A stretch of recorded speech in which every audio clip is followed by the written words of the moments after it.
গুম অধ্যাদেশ বাতিল করেছে বিএনপি। অবশ্য এটা বিএনপির দোষ না, কার দোষ এটা আমরা পরে দেখমুনি। তার আগে এই অধ্যাদেশ নিয়ে সমস্যাটা আগে বুঝে দেখি।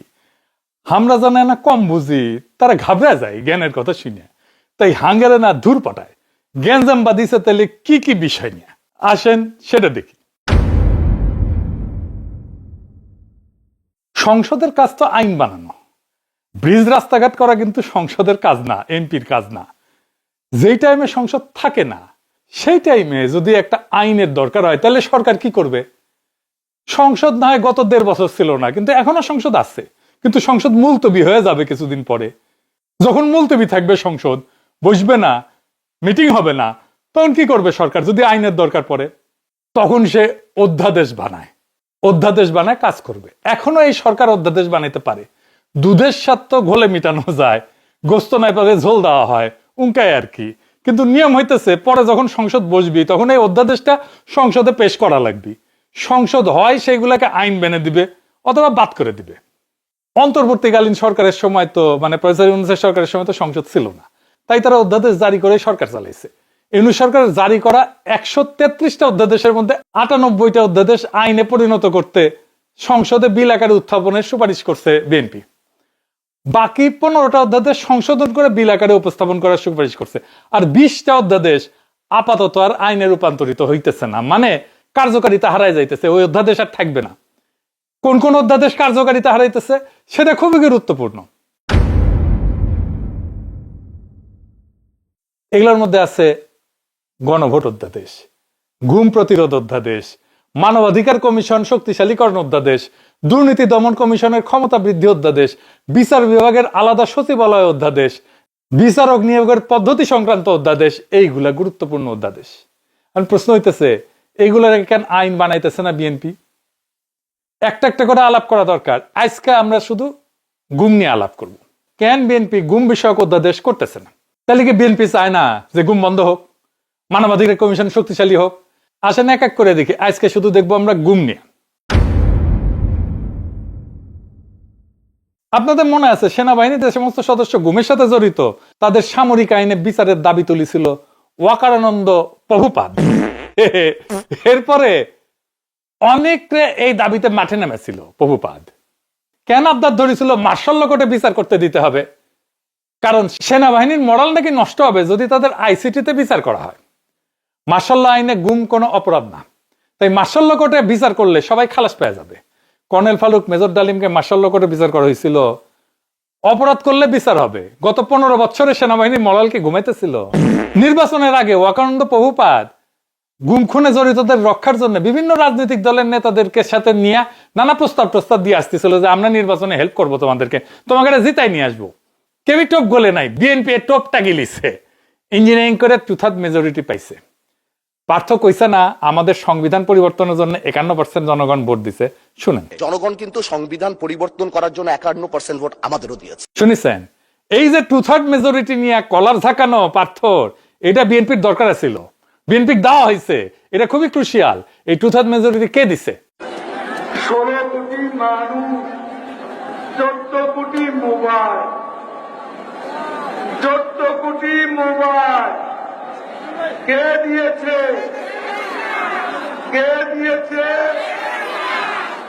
এটা দিয়েছে হাসিনা এস্টাবলিশমেন্ট। সে শুধু 16 কোটি মোবাইলই দেয় নাই, বিএনপির এই ক্ষমতাও দিছে। এই 2/3 মেজরিটি এটাই সিভিল মিলিটারি ব্যুরোক্রেসি দিছে। কেন দিছে? যেন যা খুশি বিএনপিকে দিয়ে করায় নেওয়া যায়। গুমের বিচারে সুপিরিয়র রেসপন্সিবিলিটি, তার ঊর্ধ্বতন কর্তৃপক্ষের দায়, যে গুম করবে তার কমান্ডারদেরকেও বিচারের আওতায় আনা হবে। এইটাই শুরু থেকে ওয়াকানন্দ প্রভুপাদের আপত্তি ছিল।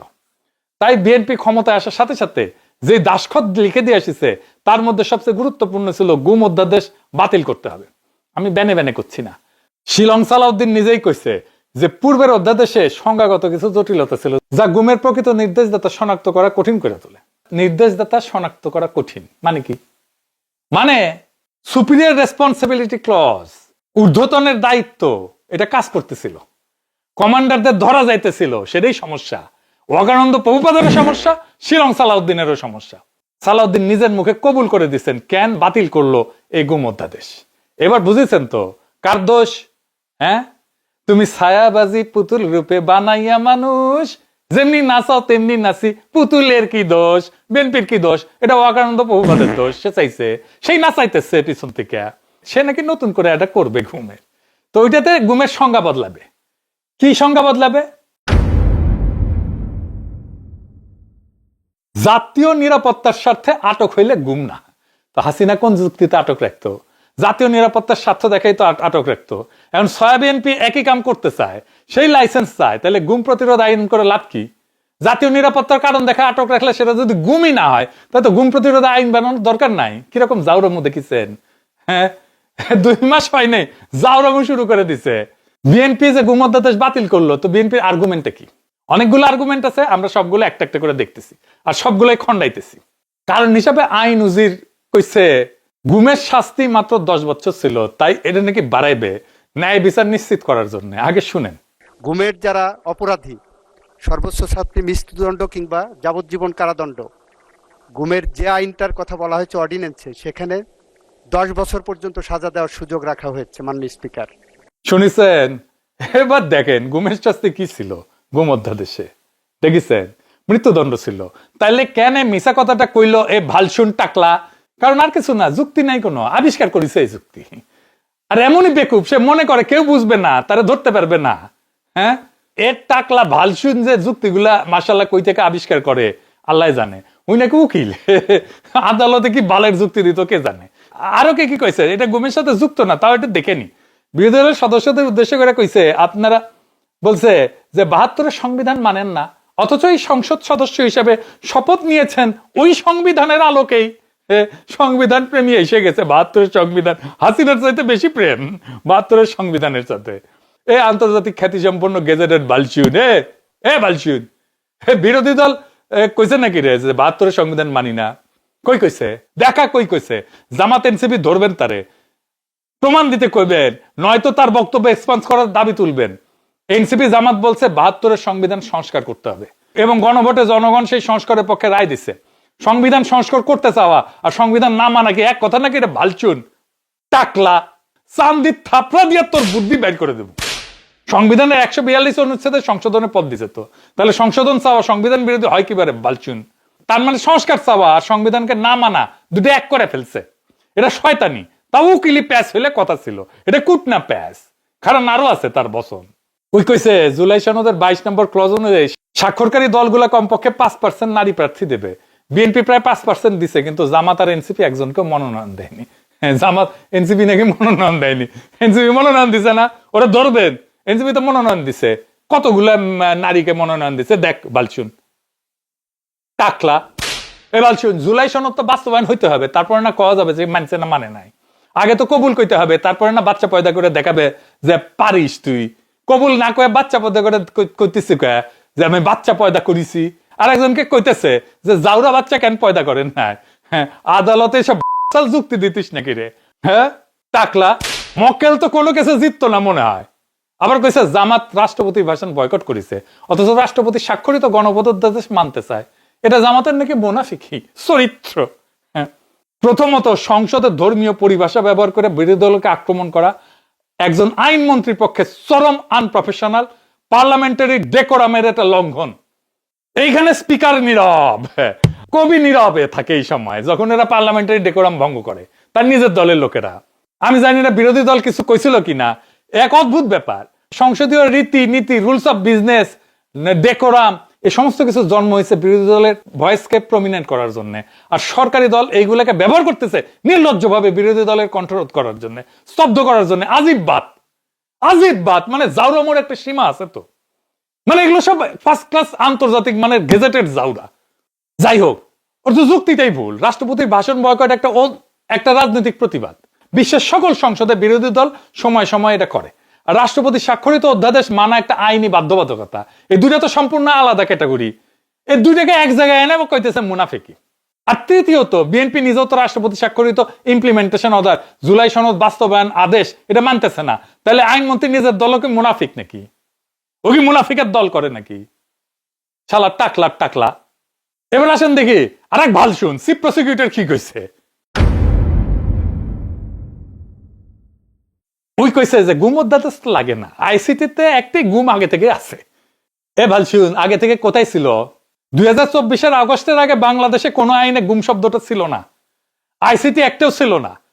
15 বছর মানুষ গুম হয়েছে, কিন্তু গুম আইনের চোখে অপরাধী ছিল না। প্রফেসর ইউনূসের সরকার এসে এই আইসিটি একটা গুম ঢুকাইছে, আলাদা করে গুম অধ্যাদেশ বানাইছে। দুইটা একই সরকারের কাজ। বিএনপি বলতেছে একটা রাখবো আর একটা ফেলবো। কেন?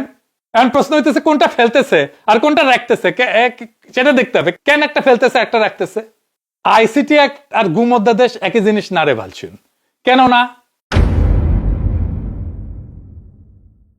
আইসিটি একটা গুম আছে একটা মানবতা বিরোধী অপরাধ হিসেবে। এর মানে কি? এর মানে হইলে আপনাকে প্রমাণ করতে হবে যে গুমটা একটা বড় পরিকল্পনার অংশ ছিল, ব্যাপকভাবে হয়েছে। একটা দুইটা আইসোলেটেড ঘটনা তো আইসিটিতে মামলা করতে পারবেন না। গুম অধ্যাদেশে এই শর্ত ছিল না। একজনকে গুম করলেও অপরাধ, থানায় যায় মামলা করতে পারতেন। সহজ ভাষায় বলি, আইসিটি একটা হলো বাগমারার বন্দুক, বড় শিকারের জন্য, হাসিনার মতো, আসাদুজ্জামান খান কামালের মতো, খুনি জিয়াউল হাসান মতো। আর গুম অধ্যাদেশ হলো ঘরের তালা, প্রত্যেক দিনের সুরক্ষার জন্য এটা দরকার। এখন বিএনপি কইতেছে বাঘ মারার বন্দুক আছে তাই ঘরের তালা লাগবে না। তো চোর তো রোজ রোজ আসে, বাঘ তো রোজ রোজ আসে না। ঘরের তালা খুলে দিলে চোর ঢুকবে, বন্দুক দিয়ে কি চোরকে গুলি করবে? হ্যাঁ, কামান দিয়ে গুলি কর তাইলে, আর এটা বড় কর। আর 3 নম্বর কারণ কি, গুম অধ্যাদেশে একটা বিশেষ ধারা ছিল যে গুম করছে শুধু সে না, যে নির্দেশ দিয়েছে সেও দায়ী। মানে সিপাহী ধরা পড়লে কর্নেলও ধরা পড়বে। এটাই ওয়াকানন্দ প্রভুপাদের গলার কাটা ছিল। এটাই বাতিলের আসল কারণ। 15টা অধ্যাদেশ সংশোধন করে পাশ করা হয়েছে, পুলিশ কমিশন অধ্যাদেশ সংশোধন করে পাশ করেছে, শ্রম আইন সংশোধন করে পাশ করেছে। সমস্যা থাকলে ঠিক করে পাশ করো, ফেলে দাও কেন? গাড়ির ব্রেকে সমস্যা এলে ব্রেক ঠিক করো, গাড়ি ভাঙড়িতে দাও কেন? ভাঙড়িতে দিলে বুঝতে হবে যে গাড়ি চালাইতে চাও না তুমি। এর উপরে হয়েছে কি, চিফ প্রসিকিউটর আইসিটির লোক, গুম অধ্যাদেশ বাতিল হইলে সব মামলা তার কোর্টে যাবে, তার ক্ষমতা বাড়বে। তাই কইতেছে ওই আইন লাগে না, সব আমার কাছে আনো, আমি আছি তো। দোকানদার কইতেছে পাশের দোকানে যাওয়ার দরকার নাই, সব আমার দোকানেই পাবেন। হ্যাঁ, এটা তো পরামর্শ না, এটা তো নীতির কথা না, এটা আইনের কথা না, এটা ব্যবসা। ব্যবসা, ওইখান থেকে আসবে আর টাকা খাবা। তোমার বিএনপির লোকজন তো টাকা খায় ওইখান থেকে, দেখছি তো। আর মজার কথা, নিজেই করছে আজ যে সংশোধনী পাশ হয়েছে সেটা পুরো টেক্সটে পড়েনি, কিন্তু ভক্তিমা ঝাড়বি ওই পড়েনি, কিন্তু বলে দিতেছে গুম অধ্যাদেশ লাগে না। প্রেসক্রিপশন না পড়ে বলতেছে ওষুধ লাগবে না। এটা কোন ধরনের ডাক্তারি রে বালচুন? এরকম কনফিডেন্সের সাথে বলে যাওয়া আরেকজন হইতেছে শিলং সালাউদ্দিন। তারেক রহমানের পক্ষে সে বক্তব্য দেয় সংসদে। তারেক রহমান সংসদে বসে বসে হাততালি দেওয়া ছাড়া আর কিছু করে না, আর মাঝে মাঝে কারো পিঠ চেপড়ে দেয়। এই সংসদের সবচেয়ে জোরালো কণ্ঠ হইতেছে শিলং সালাউদ্দিনের। তারেক রহমান বসে থাকে কিছু না বললা, কথা বলে শিলং সালাউদ্দিনের দিয়া। দেখেন, জনাব সালাউদ্দিন আহমদ সংসদ নেতার পক্ষে বক্তব্য রাখছেন। মাননীয় স্বরাষ্ট্রমন্ত্রী। মাননীয় স্পিকার, আপনাকে ধন্যবাদ। ইয়েস, মাননীয় স্পিকার, আমি মাননীয় সংসদ নেতার পক্ষে বক্তব্য রাখছি। মাননীয় সংসদ নেতা সর্বশেষে বক্তব্য রাখবেন কিনা সেটা তার প্রিরোগেটিভ, কেউ ডিকটেট করতে পারে না, এটাই বিধি। দেখেছেন? সে দেখেন কনফিডেন্টলি কইতেছে সংবিধান সংস্কার হয় না, সংশোধন হয়। শোনেন, সংবিধান হয় রহিত হয়, স্থগিত হয়, সংশোধন হয়, বাতিল হয়, ইত্যাদি হয়। সংবিধান তো সংস্কার হয় না মাননীয় স্পিকার। সংশোধনকে আমরা সংস্কার মনে করে যদি একসাথে বসতে পারি ভালো। শুনিছেন? আচ্ছা এডিটর সাহেব, বিভিন্ন দেশের সংবিধান সংস্কারের রেফারেন্স গুলো দেখান না, বইপত্রগুলো দেখেন, এটার পর এটা দেখান। দেখেছেন? আচ্ছা বাদ দিলাম সংশোধন হয় না, বিএনপির 31 দফার প্রথম দফায় তো সংবিধান সংস্কার নিয়া, যেই সংবিধান সংস্কার হয় না সেটা বিএনপি কেন তার প্রথম দফা বানাইলো?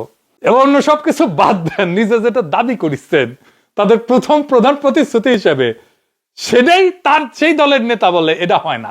মানে চিন্তা করেছেন কি রকম জাউরামু, পাবলিককে কিরকম বোকা ভাবে, মানে কতখানি অশ্রদ্ধা পাবলিকের ইন্টেলিজেন্সের উপরে। আচ্ছা আবার দেখেন আরেকটা জিনিস, কইছে রাষ্ট্রপতির আদেশ জারি করতে পারে না। সে নাকি রাষ্ট্রপতিরে কইছে আপনি কি আদেশ জারি করতে পারেন? সুপ্র নাকি কইছে আমি পারি না, আমাকে পারাচ্ছে। শুনেন, আমি মাননীয় মহামান্য রাষ্ট্রপতির সাথে তখন কথা বলেছিলাম যে মহামান্য রাষ্ট্রপতি, আপনি কি আদেশ জারি করতে পারেন? বলে আমি তো পারি না, কিন্তু আমাকে পারাচ্ছে। তা এখন শুনেছেন? এক বেকুব আর এক বেকুবকে জিজ্ঞেস করতেছে, সেটা শুনে সব বেকুব টেবিল চাপড়াইতেছে, টেবিলই চাপড়াইতেছে। সংবিধান করে তো বিএনপি ফেনা তুলে ফেললো। একজন হুক্কা হুয়া করিছে আর সবাই ক্যা হুয়া করিচ্ছে। এডিটর সাহেব আবার দেখান, এবার টেবিল চাপড়ানোর বদলে ক্যা হুয়া দিবেন, না হলে এদের লজ্জা হবে না সব কয়টা শিয়ালের বাচ্চা। আমি মাননীয় মহামান্য রাষ্ট্রপতির সাথে তখন কথা বলেছিলাম যে মহামান্য রাষ্ট্রপতি আপনি কি আদেশ জারি করতে পারেন? বলে আমি তো পারি না, কিন্তু আমাকে পারাচ্ছে।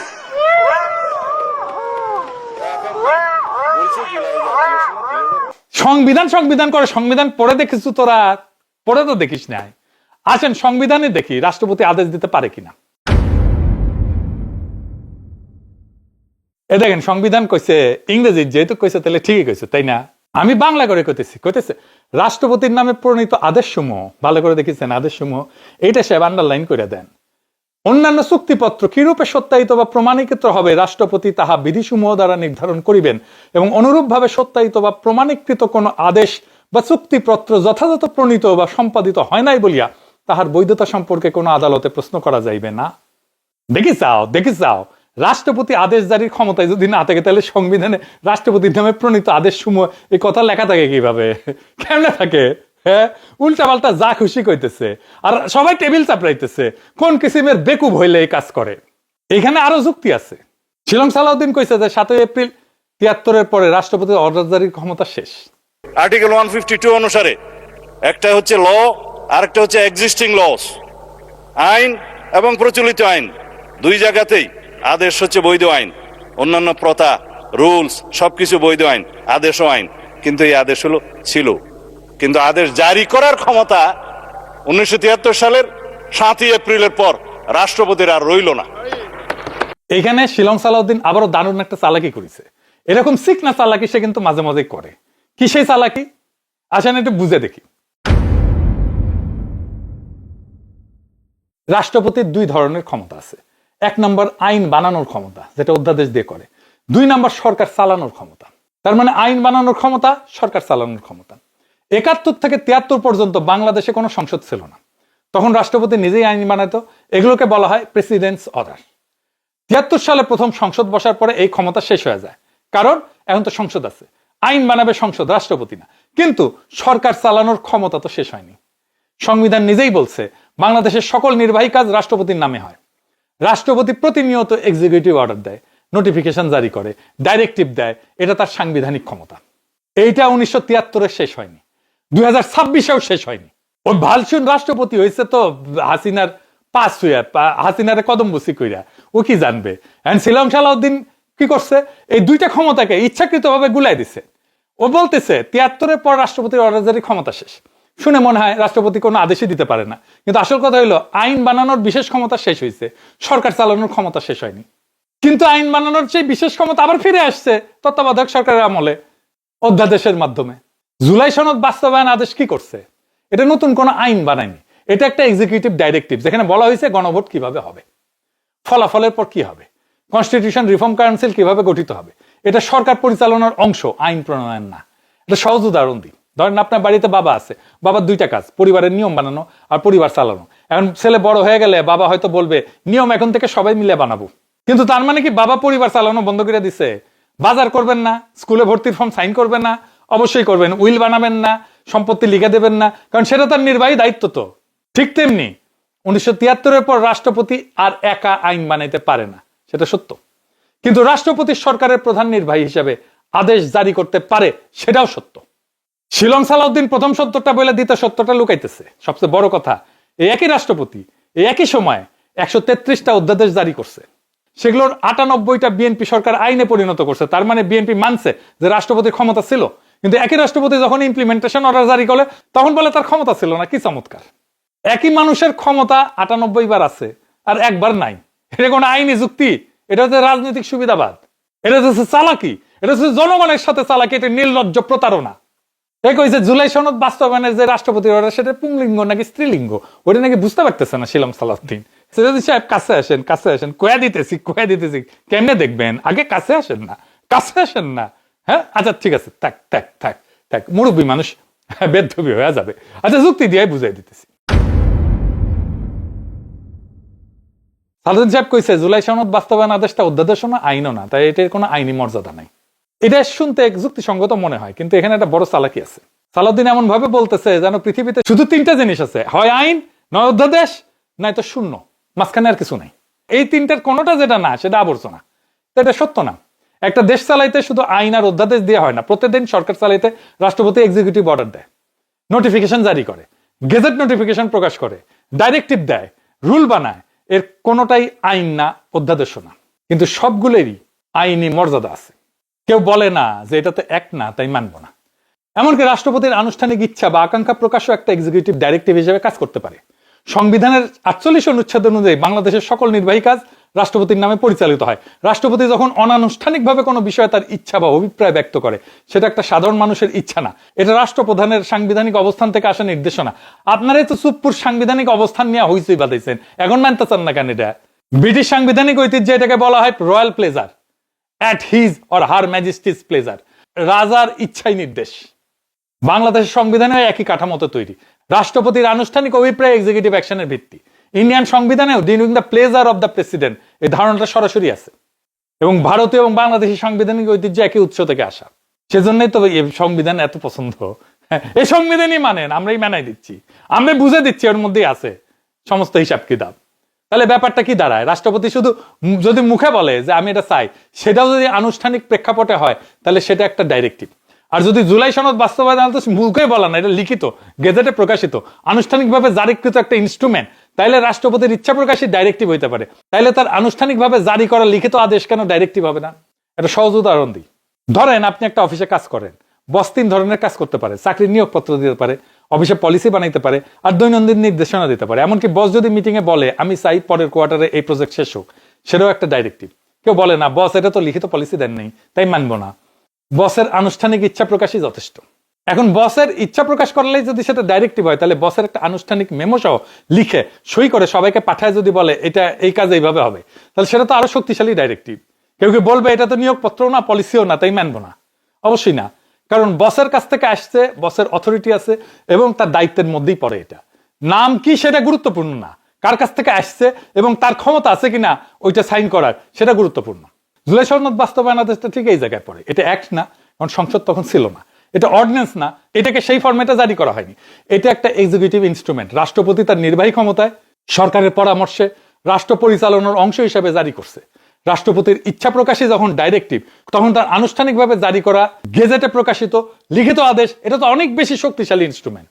সালাউদ্দিন যখন বলে এটা অধ্যাদেশও না, আইনও না, তখন আসলে বলতেছে রাষ্ট্রপতির নির্বাহী ক্ষমতা বলে কিছু নাই, রাষ্ট্রপতির ইচ্ছা অভিপ্রায় নির্দেশনা কোনটারই মূল্য নাই, যদি না সেটা আইন বা অধ্যাদেশ নামে আসে। এটা সংবিধানের এক্সিকিউটিভ পাওয়ার ফ্রেমওয়ার্ককে অস্বীকার করে। সবচেয়ে মজার কথা, এই একই রাষ্ট্রপতি একই সময় নির্বাচন কমিশনকে নির্বাচন পরিচালনার নির্দেশ দিচ্ছেন। সেটা কি অ্যাক্ট ছিল না অর্ডিন্যান্স ছিল? সেটা তো এক্সিকিউটিভ ডাইরেক্টিভ ছিল, কিন্তু সেই ডাইরেক্টিভ মেনে নির্বাচন হয়েছে। সেই নির্বাচনে সালাউদ্দিন সাহেব সংসদ সদস্য হয়েছে। রাষ্ট্রপতির ইচ্ছায় নির্বাচন হইলে সমস্যা নাই, কিন্তু রাষ্ট্রপতির আনুষ্ঠানিক আদেশে গণভোটের ব্যবস্থা হইলে সেটা হঠাৎ শূন্য হয়ে যায়। একই ক্ষমতা, একই রাষ্ট্রপতি, একই সময়কাল, কিন্তু একটা মানবেন আর একটা মানবেন না। এটা কোনো আইনি যুক্তি না, এটা হইতেছে প্রতারণা, জনগণের সাথে প্রতারণা।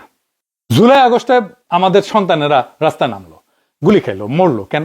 যাতে আর কেউ কোনোদিন কাউকে রাতের অন্ধকারে তুলে নিয়ে যেতে না পারে। সেই রক্তের দামে অন্তর্বর্তী সরকার গুম প্রতিরোধ অধ্যাদেশ বানাইলো।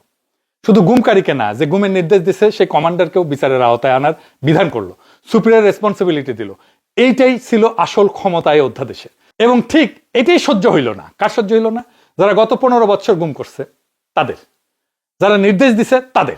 ওয়াকারানন্দ মাঠে নামাইলো, মার্শাল ল কোর্টে বিচার চাই কেন? কারণ মার্শাল লতে গুম অপরাধী না, বিচার হইলে সবাই খালাস। সেটা তো হইল না, তাই প্ল্যান বি, গুম অধ্যাদেশটাই বাতিল করে দাও। বিএনপিকে উপহার দেওয়া হইলো 2/3 মেজরিটি, টিকিট প্রাইস কি? গুম অধ্যাদেশ বাতিল। বিচার বিভাগের স্বাধীন সচিবালয় বাতিল, বিচারক নিয়োগের স্বচ্ছ প্রক্রিয়া বাতিল, দুদকের ক্ষমতা বৃদ্ধি বাতিল, মানবাধিকার কমিশন শক্তিশালীকরণ বাতিল। 20টা অধ্যাদেশ একটার পর একটা, সবগুলো একই জায়গায় আঘাত করতেছে। কোন জায়গায়? অ্যাকাউন্টেবিলিটি, জবাবদিহিতা। যে প্রতিষ্ঠানগুলো ক্ষমতাবানদের জবাবদিহি করবে সেগুলোই শেষ করা হয়েছে। 12 এপ্রিলের পর বাংলাদেশে গুম প্রতিরোধের কোনো স্পেসিফিক আইন থাকবে না। কাউকে তুলে নিয়ে গেলে কোন আইনে বিচার হবে জানা নাই। এই আইনি গ্যাপে কে সুরক্ষিত? কেউ না। গুমের শিকার পরিবারগুলা, তারা না। কারা সুরক্ষিত? যারা গুমের নির্দেশ দিছিল, কমান্ডারেরা। তাদের বিচারের পথ বন্ধ হইতেছে 12 এপ্রিল মধ্যরাত থেকে। ওরা ভাবতেছে 2/3 মেজরিটি আছে, যা খুশি করতে পারবো। মনে রাখেন, এই মেজরিটি আপনাদের নিজের না, এটা ধার করা মেজরিটি। যারা দিছে তারা ফেরত নিতে জানে। দিছে ডিপ স্টেট, ফেরত নেবে ডিপ স্টেট। আর যেদিন আপনাদের দরকার ফুরাবে, সেদিন আপনাদের পাছায় লাথি বেড়া ওই একই যন্ত্র আপনাদের বিরুদ্ধে ব্যবহার করা হবে। তখন গুম প্রতিরোধ আইন খুঁজবেন আপনি, সালাউদ্দিন সাহেবও খুঁজবে, পাবে না। কারণ নিজেই বাতিল করে দিয়ে গেছে। এটা ধরা পড়ে যাবে তুমি রঙ্গিলা জালে তখন। এখন কইরা আমি তো নিমিত্ত মাত্র, আমারও তো অন্য কেউ নাচায়। হ্যাঁ, তুমি ছায়াবাজি পুতুল রূপে বানাইয়া মানুষ যেমনি নাচাও তেমনি নাচি, পুতুলের কি দোষ? হ্যাঁ, পুতুলের দোষ আছে, কারণ পুতুল যখন জানে যে সে পুতুল, তখন নাচা বন্ধ করার দায়িত্ব তার নিজের। আপনার নিজের কবর নিজে খুঁড়তেছেন, আর খুঁড়তে খুঁড়তে আনন্দ করতেছেন। গত 16 বছরের বিএনপির আমরা দেখেছি, তার শক্তি দেখছি, দুর্বলতাও দেখছি। আপনাদের নেতা কর্মীরাও আমাদের কয়েকজনের দিকে তাকায় থাকতো। প্রতিরোধের মিটি মিটি আগুন আমরাই জ্বালায় রাখছিলাম। আপনারা যে টিকে ছিলেন তার কারণও ছিলাম আমরা মুষ্টিমেয় কয়েকজন। এরপরে যখন গাড্ডায় পড়বেন, কাউরে পাইবেন না। এখন যারা চারিদিক থেকে ঝেপে পড়ে আপনাদের উপরে, তারাই এই 16 বছরে কোথাও ছিল না। থাকলে বালুর ট্রাক দিয়ে খালেদা জিয়াকে আটকায় রাখতে পারতো না, আর নয়া পল্টনে কেসি গেটের ভিতরে আটকায় থাকতে হইতো না আপনাদেরকে।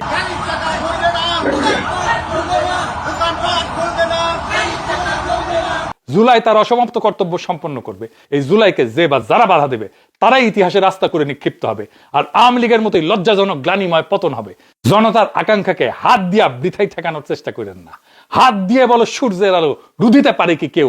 গাদ্দারি করে ঠেকানো যাবে না জনজোয়ারের ঢেউ। ইনকিলাব জিন্দাবাদ।